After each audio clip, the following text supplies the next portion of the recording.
m'excuse de me présenter comme ça, c'est parce que j'ai pas eu le temps de me changer, c'est parce que je joue dans une pièce, tu sais bien, puis j'ai mon rôle, j'ai pas le temps en passant qu'ils m'ont demandé de venir, c'est parce que... Non, c'est parce que je joue dans une pièce que Roland... Hein? Oui, c'est correct, allez-moi là. C'est une pièce que Roland est... Je sais pas si vous le connaissez, Roland, c'est mon chum, mon moyen. En tout cas, je pense que j'en ai parlé, il travaille avec eux, puis... en tout cas, pas une ça. C'est parce que sa mère, la mère de Roland, Régine, elle a organisé de petites cartes, mais elle se trouve être présidente des dames de charité de la paroisse. Puis avec Mme Rechu, qui se trouve être la secrétaire trésorière de la chose, elle a organisé une petite carte, puis... d'ailleurs, depuis que son mari est mort, la mère Roland, les organisations, c'est rien que ça qu'elle fait. Parce que son mari est mort, je sais pas si je l'ai dit, il y a eu un accident, puis même. Elle a eu bien de la peine, ça faisait 20 quelques années qu'elle était mariée, puis comme Roland me disait, quand ils se sont rencontrés, ils sont connus dans le Bas-de-Québec, eux autres. Lui, le père Roland, est allé à la pêche au Bic. La mère Roland est allée aux fraises à Amqui. Lui, ça n'a pas mordu, elle n'a rien ramassé, ça fait que... Ils se sont rencontrés à Rivière-du-Loup, ils se sont mariés à Québec. Roland, il est venu au monde à Montréal.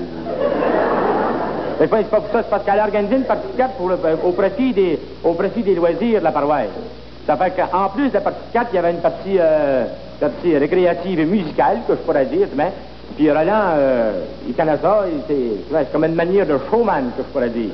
Ça fait qu'il est en charge de ça.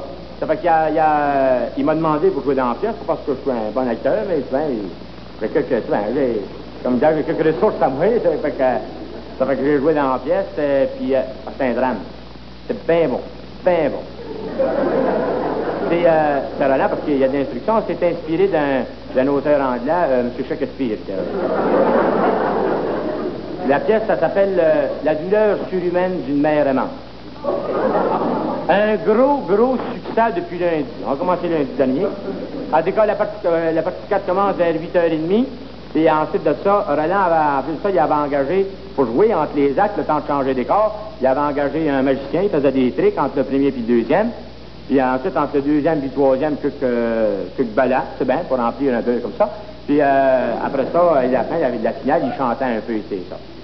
Ben bon, alors on a commencé lundi dernier, je me rappelle, on a commencé à jouer aux cartes avant, on forme des tables. On a formé une table, il y avait Roland et Albert, le frère de Roland, Albert, il joue pas de la mère de Roland, Mme Brochu, puis moi qui était là à la table. Mais Albert, son frère, Roland, il y a un défaut.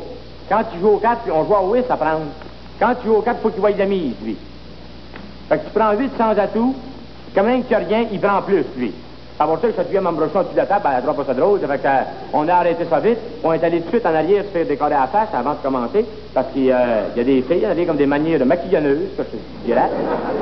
Là, il te maquillonne. Il te met du bleu dans les yeux, elle a pris la fille, elle a pris un bouchon de lièvre, puis elle a fait brûler ça. Puis quand ça a été éteint, elle l'a posé dans la face, fait des traces, comme ça, ici, ça. Ben bon, la pièce, on est 12 qui jouent là-dedans. Il y a 3 figures, des jeunes de la place, c'est ça. Il y a le petit bel humeur qui joue dedans, qui fait l'enfant. C'est-à-dire, il est pas bien bon, mais c'est parce que Roland sort avec sa sœur, fait qu'il... En tout cas, la pièce compte, vous la comptez pas toute. C'est en 3 actes, ça commence, en tout cas, c'est la mère de Roland qui joue le rôle de la mère dans la pièce. Au premier acte, c'est la mère, dans la pièce, qui est mariée avec, c'est le grand Plamondon qui est son mari, c'est un grand flat. Fait qu'il est marié, puis ils ont un enfant. C'est bien une manière issue du mariage des deux, dans la pièce, comme de raison. Puis là, le premier acte continue de même, c'est une vie familiale et intense, comme Roland m'a expliqué ça.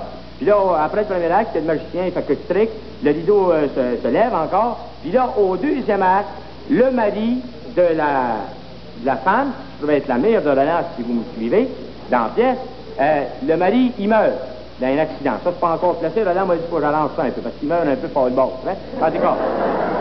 Puis là, quand il est mort, à la fin, pendant le deuxième acte, elle rencontre un homme. Puis là, elle le marie. Elle se marie en deuxième noce, hein, comme une manière de convolage, que je pourrais dire. Puis là, au troisième acte, c'est là que le drame se dénoue.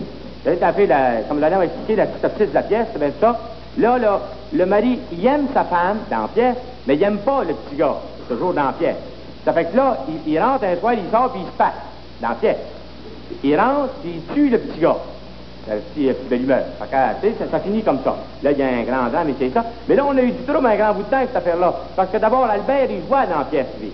Mais il jouait un qu'au troisième acte. Fait qu'il prend toujours un coup, toujours pas quitter. Roland avait dit, donnez-y-en pas avant, vous savez, quand tu vois une bouteille, il faut que tu voyes le fond.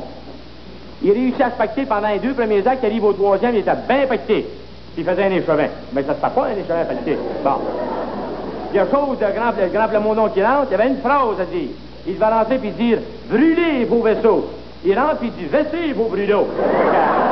Ben, ça a dérangé, c'est ça. Mais c'est la fin de la pièce. C'est la fin de la pièce, ça arrive, en tout cas, la mère est là, puis elle a un rouet, tu sais, puis elle file de laine, puis le petit gars, le petit belle humeur qui vit dans la pièce, il y a un petit cheval. Le cheval, il y a un trou, puis il rentre des lettres là-dedans. C'est un peu un rappel de la porteuse de pain, comme on l'a expliqué. Puis là, le mari rentre, toujours dans la pièce. En rentrant, il sort son épée, puis il frappe le petit gars. Fait que la mère, elle tombe comme une manière d'effondrer. Et lui, le petit gars, il se trouve tout déboîté comme il est là. Alors, lui, le mari, dans la pièce, il se trouve à se dépacter quand il voit ça. Parce qu'en voyant le drame qu'il a fait, Albert, il est dépacté, mais lui, c'était pas dans la pièce, c'était à côté du mur, tout le temps, c'est ça. Puis là, la madame Brochu au piano, elle joue une obligation, le piano. Une pièce, une musique triste, elle joue Missouri Waltz, qu'elle joue, hein? On va avec ça. Ben, c'est peut-être pas, ça ne fit pas dans la pièce, mais c'est parce que c'est bien populaire dans le bas de cette affaire-là, c'est ça. Puis là, on finit ça avec un tableau vivant. T'as des pétales de rose qui tombent. Ça, c'est Albert qui fait ça. Quand la mère était comme ça, le père dépaqueté, l'enfant déboîté, puis la mère effondrée, tout le monde était là, puis là, il y avait des pétales de rose. Fait qu'Albert, on avait installé un escabeau, il montait dans l'escabeau, puis il tirait sur une corde. Ça, c'était des roses qu'on avait achetées en papier crêpé, ça enveloppait avec de la broche, ça. Il fallait couper à la broche, c'est bien. Mais lui, ce coup-là, il monte en haut, il coupe pas la broche, tire sur la corde, le ballot tombe complet sur la tête du belle-humeur, sans connaissance. Pas dans la pièce, par exemple. Fait que quand il met ça là, on a eu des reins un peu. Mais en tout cas, à la fin, toute la pièce a été finie, on est revenu saluer, le vicaire est venu, il a parlé, il a remercié les dames qui s'étaient occupées des sandwichs, c'était ça. Mais là, on avait un trouble. C'est parce qu'il fallait finir, quand tu fais des pièces pour les loisirs, il faut que tu finisses vers 11h, 11h10. La pièce a fini à 10h30. Fait qu'il fallait la remplir. Roland a chanté 2 chansons, ça fait peur aux oiseaux, puis un extrait de Carmen, le rêve passe. Mais c'est. Mais là, il y aurait un gros 25 minutes à remplir. Il ne savait pas quoi faire pour le remplir, mais Roland, il n'est pas à court d'idée. Il a fait pareil comme à la télévision. Il a passé un documentaire de l'Office national du film.